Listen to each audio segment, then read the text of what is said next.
taught in schools as a science. Creationism taught in schools as a science.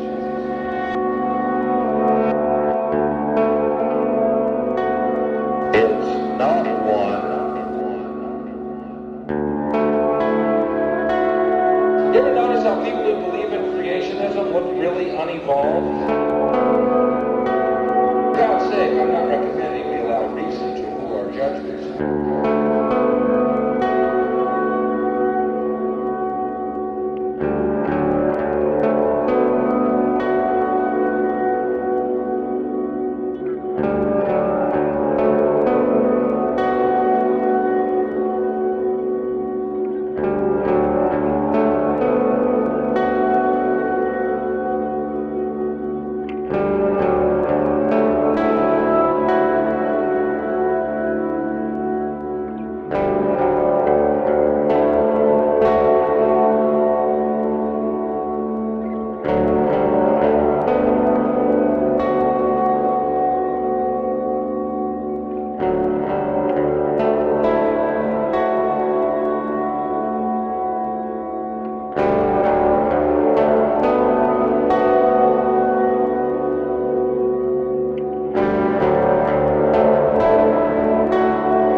because that's how powerful our minds are, but it's not. It's a ride. Some people have known it, and they've come here and told us, it's just a ride. We killed those people. We love the fucking ride. You ever notice that? We always kill the good guys and leave these demons just running amok on the planet. You ever notice that? Jesus murdered, Martin Luther King murdered, Gandhi murdered, Malcolm X murdered, Reagan wounded.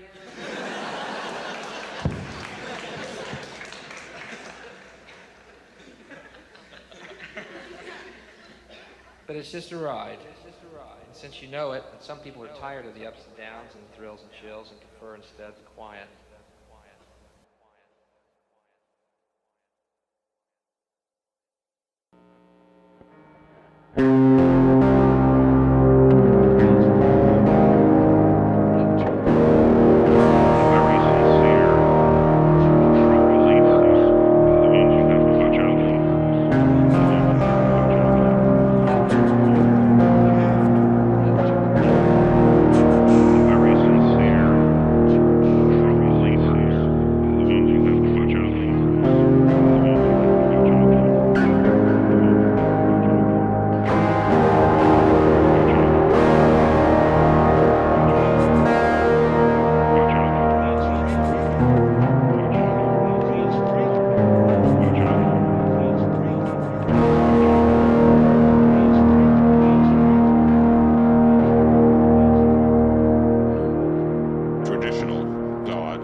It is corrosive of religious belief.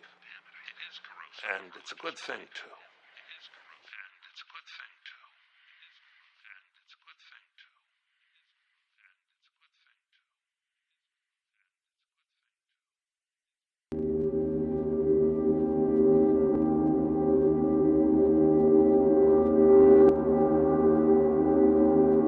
What would you expect? I mean, with all these billions and billions of planets, some of them are going to be comfortable, and it's only on those that life can arise.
billions and billions of planets, some of them are going to be comfortable, and it's only on those that life can arise.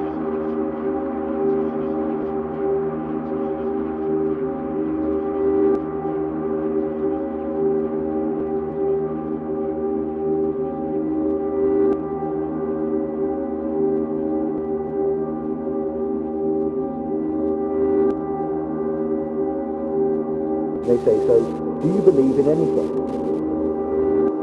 You know, I believe in various ethical causes and political ideas and other aesthetic values, intellectual values, lots of things that I believe in.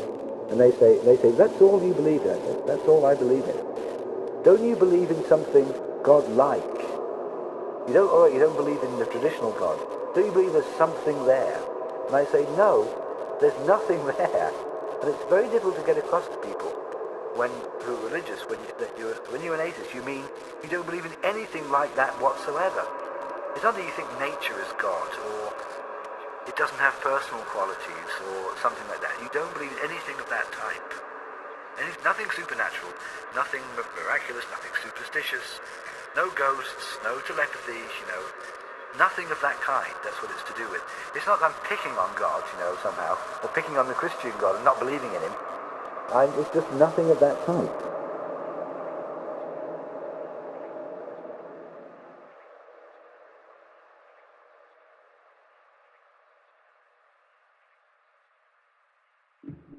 Our fellow atheists.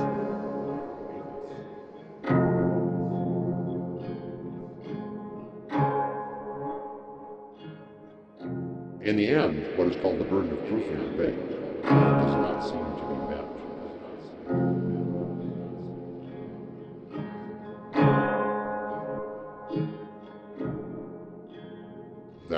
That's a deceit, creating a distortion.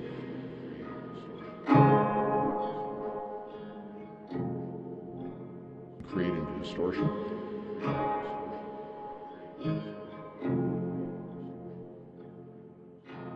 Creating a distortion.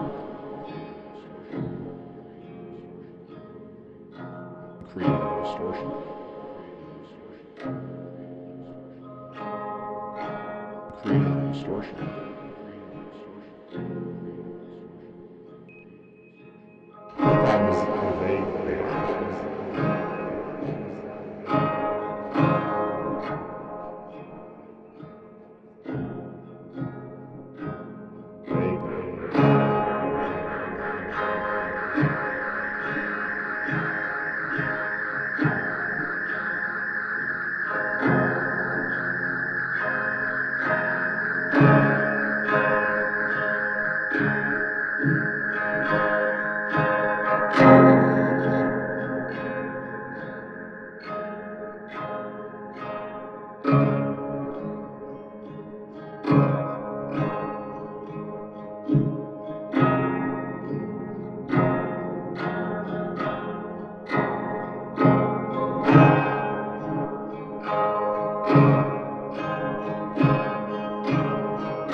It is deeply dishonest for theists to deliberately distort the words of scholars for their own purposes. She says, as I recall, this is a sin.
what you said.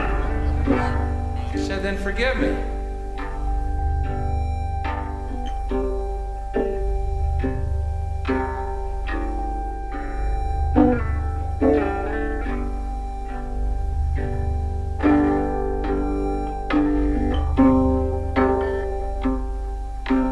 Hey buddy, we're Christians.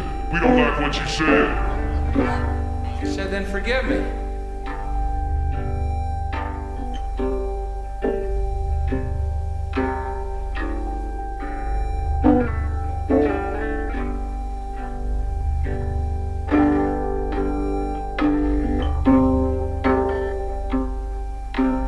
Hey buddy, we're Christians. We don't like what you said. He said, then forgive me.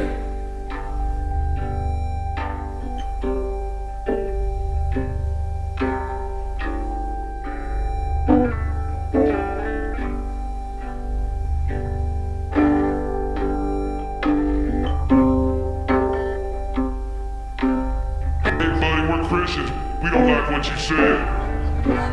He said, then forgive me.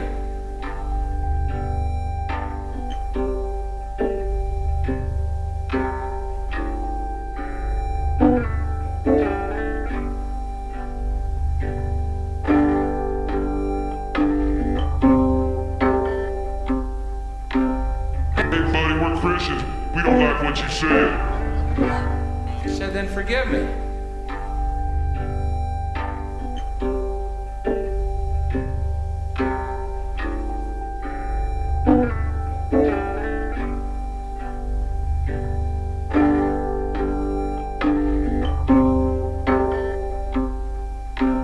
Hey buddy, we're Christians.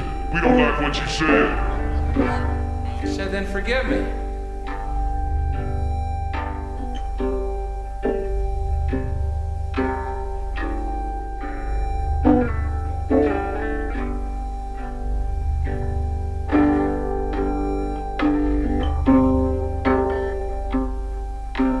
Hey buddy, we're Christians.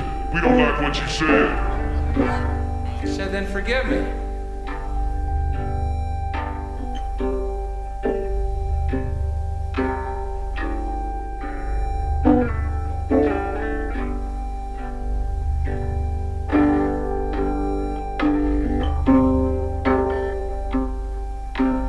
Hey buddy, we're Christians.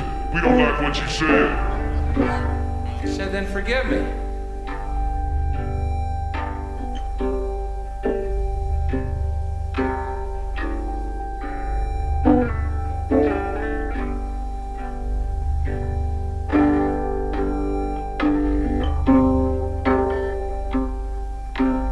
Hey buddy, we're Christians. We don't like what you said. He said, then forgive me. He said, then forgive me.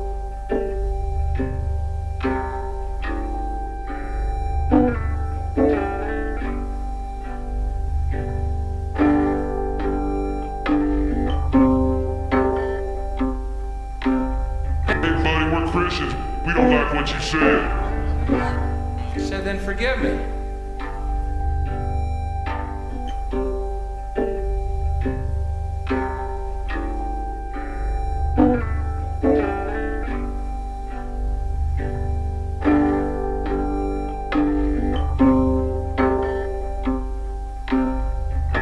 He said, then forgive me. He said, then forgive me. He said, then forgive me. He said, then forgive me.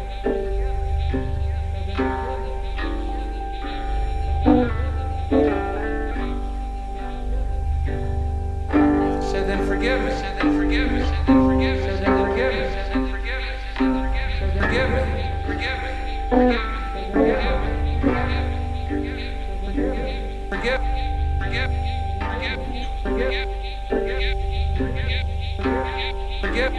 Forgive me.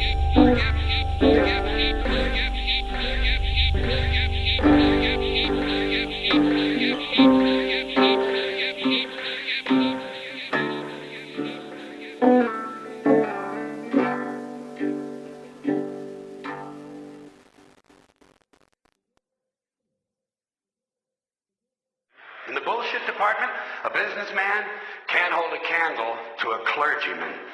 Because I gotta tell you the truth, folks. I gotta tell you the truth.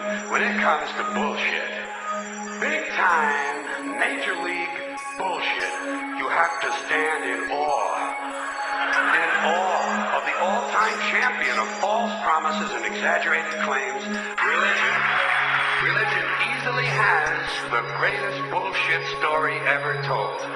Religion has actually convinced people that there's an invisible man living in the sky who watches everything you do every minute of every day. And the invisible man has a special list of 10 things he does not want you to do. And if you do any of these 10 things, he has a special place full of fire and smoke and burning and torture and anguish where he will send you to live and suffer and burn and choke and scream and cry forever and ever till the end of time. But he loves you.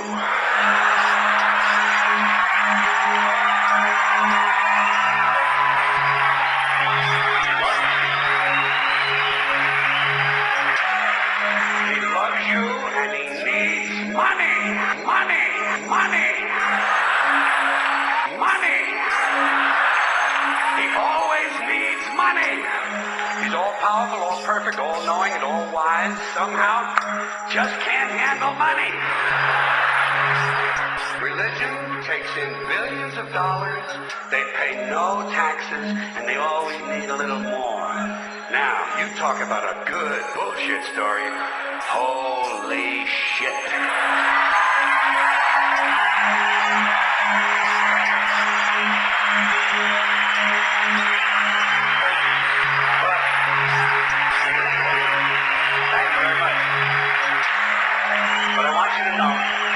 I want you to know something. This is sincere. I want you to know, when it comes to believing in God, I really tried. I really tried. I tried to believe that there is a God who created each of us in his own image and likeness, loves us very much, and keeps a close eye on things. I really tried to believe that, but I gotta tell you, the longer you live, the more you look around, the more you realize something is fucked up. Something is wrong here. War, disease, death, destruction, hunger, filth, poverty, torture, crime, corruption, and the ice-capades. Something is definitely wrong. This is not good work. If this is the best God can do, I am not impressed. Results like these do not belong on the resume of a supreme being. This is the kind of shit you'd expect from an office temp with a bad attitude. Between you and me, in any decently run universe, this guy would have been out on his all-powerful ass a long time ago. By the way, I say this guy because I firmly believe, looking at these results, that if there is a God, it has to be a man. No woman could or would ever fuck things up like this.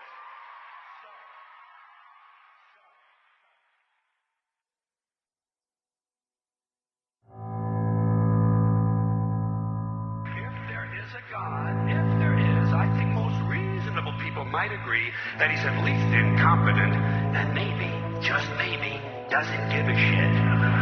Doesn't give a shit, which I admire in a person and which would explain a lot of these bad results.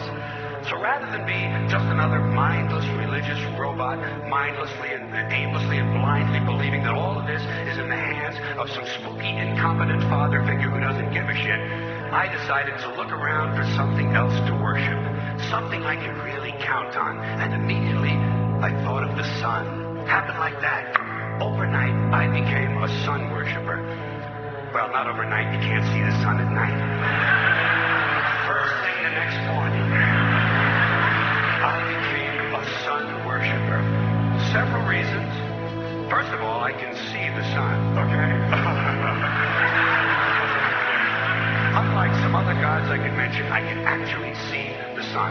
I'll big on that. If I can see something, I don't know, kind of helps the credibility along, you know? So every day I can see the sun as it gives me everything I need. Heat, light, food, flowers in the park, reflections on the lake, an occasional skin cancer, but hey, at least there are no crucifixions, and we're not setting people on fire simply because they don't agree with us. Sun worship is fairly simple. There's no mystery, no miracles, no pageantry, no one asks for money, there are no songs to learn, and we don't have a special building where we all gather once a week to compare clothing.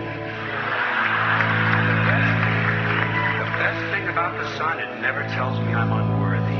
Doesn't tell me I'm a bad person who needs to be saved. Hadn't said an unkind word. Treats me fine. So, I worship the sun. But I don't pray to the sun. Know why? I wouldn't presume on our friendship. It's not polite. I've often thought people treat God rather rudely, don't you? Asking, trillions and trillions of prayers every day. Asking and pleading and begging for favors. Do this, give me that, I need a new car, I want a better job. And most of this praying takes place on Sunday, his day off. It's not nice, and it's no way to treat a friend.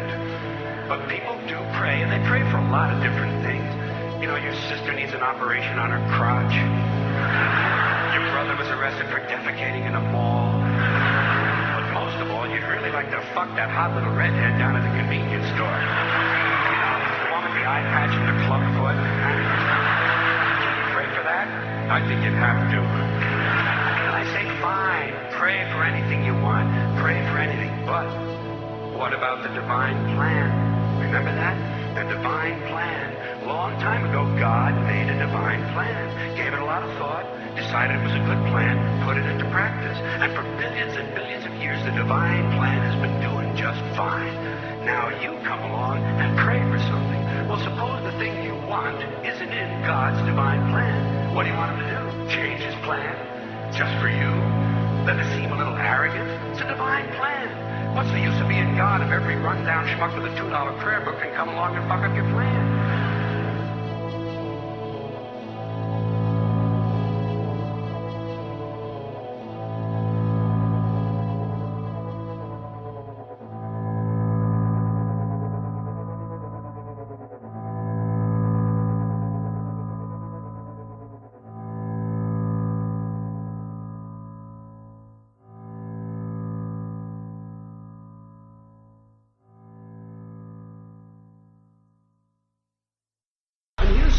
Another problem you might have. Suppose your prayers aren't answered. What do you say? Well, it's God's will. Thy will be done. Fine. But if it's God's will and he's going to do what he wants to anyway, why the fuck bother praying in the first place? Seems like a big waste of time to me. Couldn't you just skip the praying part and go right to his will? It's all very confusing. So to get around a lot of this, I decided to worship the sun. But, as I said, I don't pray to the sun. You know who I pray to? Joe Pesci. Joe Pesci. Joe Pesci. Two reasons. First of all, I think he's a good actor, okay?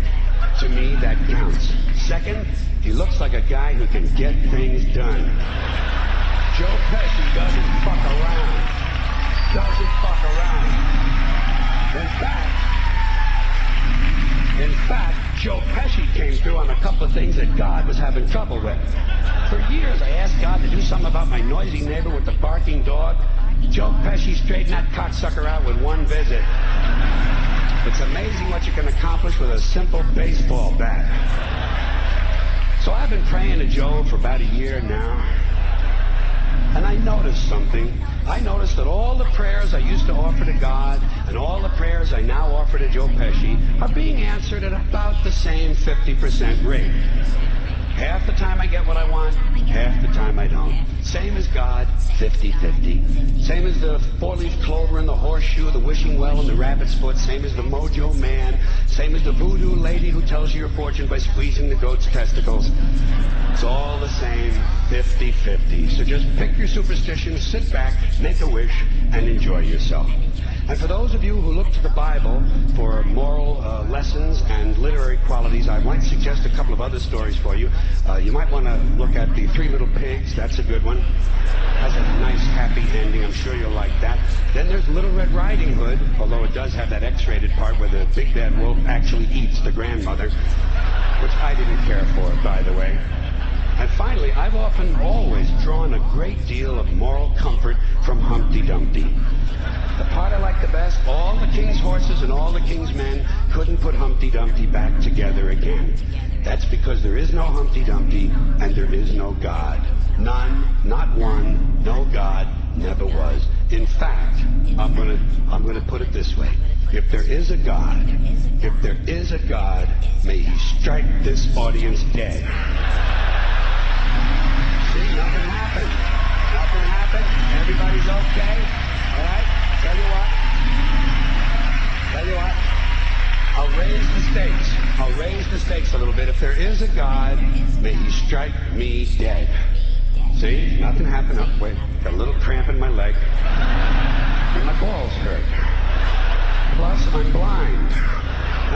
Oh, now I'm okay again. Must have been Joe Pesci, huh? God bless Joe Pesci. Thank you all very much. Joe bless you. Thank you very much. I appreciate it. The reasons I believe in God, number one is food, especially barbecue. I know I'm in Aspen, so there's probably 17 vegans in the room. Barbecue, burgers, steak, pasta, cheese, sausage gravy. I could go on, and the pill that lowers cholesterol. Perfect martini and a good glass of wine. A hole-in-one. I actually had one, and it almost made me believe in Jesus. A politician who tells the truth. An unexpected check. A dentist who uses nitrous. Actually, just the nitrous. Health insurance that actually pays the doctor's bill. Reasons I believe in God.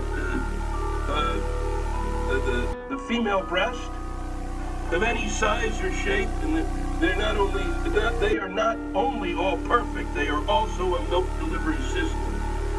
Now, if they use this argument when discussing intelligent design, I might just listen to those idiots.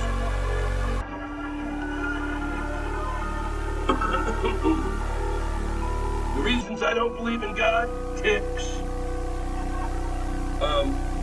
cancer, both the disease and the sign, the laughter of a child, especially up close or on a plane, having to masturbate, the knowledge that someday I won't be able to. See, I don't know, they invited me to this thing, and if I'm really bothering some of you people, seriously, my apologies. Beats bother me, catheters, the fact that God refuses to reveal himself to me, but since he doesn't exist, he can't, right? And the other reason I don't believe in God is because there's doubt. The truth doesn't hurt. Whatever it is, it doesn't hurt. It's better to know the truth. I remember my mum only lied to me about one thing. She said there was a God. And but that's because when you're a working class mum, Jesus is like an unpaid babysitter.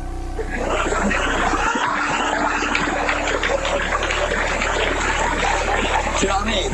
It's just sort of like, she wants you to be good. You know, the best working class mum where I grew up, she doesn't hope that I'd be a doctor or a lawyer. She hoped I wouldn't be stabbed to death in a barroom fight, you know. So, best thing to do is, right, if he's God-fearing, then he'll be good. It's a good rule of thumb, because, you know, I went to Sunday school from about the age of 4 till 8. There was just great teachings of Jesus. I love Jesus. He was my superhero. He really was. God was magic, right? But Jesus was just a man. And what I loved about Jesus was he was kind. And he was brave. And I thought he was amazing. And I thought he was brilliant. Like, just a brilliant guy, you know. So I was about 8, and my brother must have been 19. He came in once, and I was doing something from the Bible. And I said, what are you doing? He said, oh, join Jesus. And he went, who was Jesus? I said, well, it was the Son of God. He went, why do you believe in God? Right? And my mum went, Bob, shut up. And I knew she had something to hide. And he was telling the truth. And I knew from body language. And then I worked it out, and I was an atheist in an hour. That's true. I wish there was a God. I wish there was. It would be great. What I've heard is brilliant, you know. But you can't believe in something you don't. Also, if there is a God, why did he make me an atheist?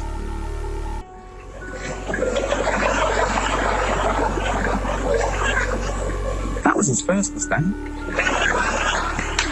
Well, the talking snake was his first mistake, but...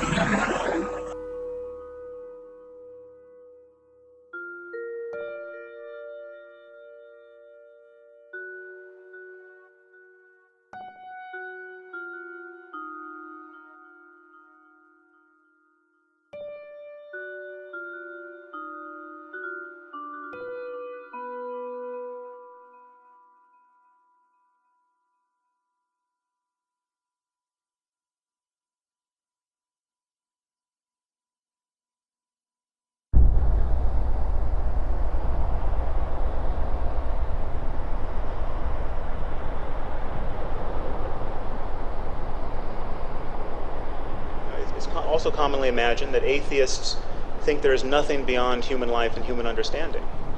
The truth is that atheists are free to admit that there's much about the universe we don't understand. I mean, it is obvious we don't understand the universe. But it is even more obvious that neither the Bible nor the Quran reflects our best understanding of it. There could be life on other planets, complex life, technically accomplished civilizations. I mean, just imagine a civilization 1 million years old as opposed to a few thousand. Atheists are free to imagine this possibility. They're also free to admit that if such brilliant extraterrestrials exist, the Bible and the Quran are going to be even less impressive to them than they are to human atheists. It's often imagined that atheists are in principle closed to spiritual experience. But the truth is that there's nothing that prevents an atheist from experiencing self-transcending love, or ecstasy, or rapture, or awe. In fact, there's nothing that prevents an atheist from going into a cave for a year or a decade and practicing meditation like a proper mystic. What atheists don't tend to do is make unjustified and unjustifiable claims about the cosmos on the basis of those experiences. There's no question that disciplines like meditation and prayer can have a profound effect upon the human mind. But do the positive experiences of, say, Christian mystics over the ages suggest that Jesus is the sole savior of humanity? Not even remotely, because Christians have been having these experiences, but so have Buddhists and Muslims and even atheists. So there's a deeper reality here, and it makes a mockery of religious denominations. The fact is that whenever human beings make an honest effort to get at the truth, they reliably transcend the accidents of their birth and upbringing. Just as it would be absurd to speak about Christian physics, though the Christians invented physics, and it would be absurd to speak about Muslim algebra, though the Muslims invented algebra. It will one day be absurd to speak about Christian or Muslim ethics or spirituality. Whatever is true about our circumstance in ethical and spiritual terms is discoverable now and can be articulated without offending all that we've come to understand about the nature of the universe. And certainly without making divisive claims about the unique sanctity of any book or pegging these most beautiful features of our lives to rumors of ancient miracles. Finally, there's this notion that atheism is responsible for the greatest crimes in the 20th century. Now this is it's quite amazing to me. This is the most frequent objection I come across, so I think I should deal with it briefly. It is amazing how many people think that the crimes of Hitler and Pol Pot and Mao were the result of atheism. The truth is, this is a total misconstrual of what went on in those societies and of the psychological and social forces that allow people to follow their dear leader over the brink. I mean, the problem with fascism and communism was not that they were too critical of religion. The problem is they're too much like religions. I mean, these are utterly dogmatic systems of thought. I mean, I recently had a debate with Rick Warren in the pages of Newsweek, and he suggested that North Korea was a model atheist society and that any atheist with the courage of his convictions should want to move there. The truth is, North Korea is organized exactly like a faith-based cult, centered on the worship of Kim Jong-il. The North Koreans apparently believe that the shipments of food aid that they receive from us to keep them from starving to death are actually devotional offerings to Kim Jong-il.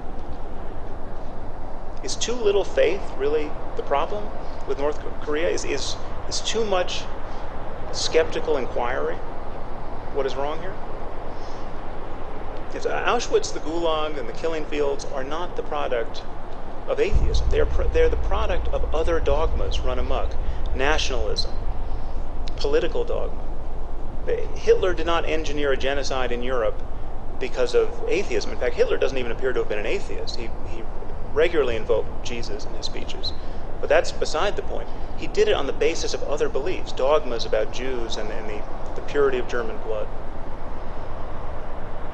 The history of Muslim jihad, however, does have something to do with Islam. The atrocities of September 11th did have something to do with what 19 men believed about martyrdom and paradise. The fact that we're not funding stem cell research at the federal level does have something to do with what Christians believe about conception and the human soul. It's important to focus on the specific consequences of specific ideas.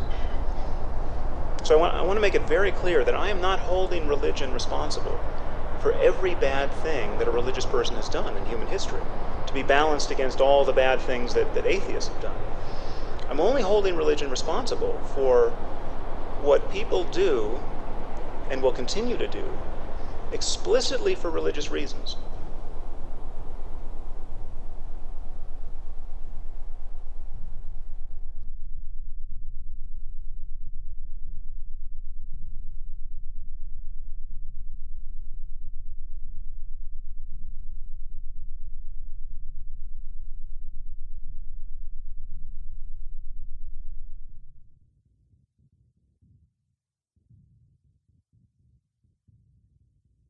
Atheism, in a broad sense, is the rejection of belief in the existence of deities. In a narrower sense, atheism is specifically the position that there are no deities. Most inclusively, atheism is simply the absence of belief that any deities exist. Atheism is contrasted with theism, which in its most general form is the belief that at least one deity exists. The term atheism originated from the Greek atheos, meaning without God, which was applied with a negative connotation to those thought to reject the gods worshipped by the larger society. With the spread of free thought, skeptical inquiry, and subsequent increase in criticism of religion, application of the term narrowed in scope. The first individuals to identify themselves as atheist appeared in the 18th century. Atheists tend to lean towards skepticism regarding supernatural claims, citing a lack of empirical evidence. Atheists have offered several rationales for not believing in any deity. These include the problem of evil, the argument from inconsistent revelations, and the argument from non-belief. Other arguments for atheism range from the philosophical to the social to the historical. Although some atheists have adopted secular philosophies, there is no one ideology or set of behaviors to which all atheists adhere.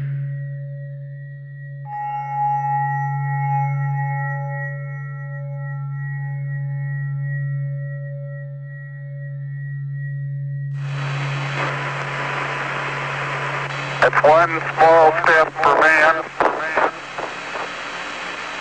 one giant leap for mankind.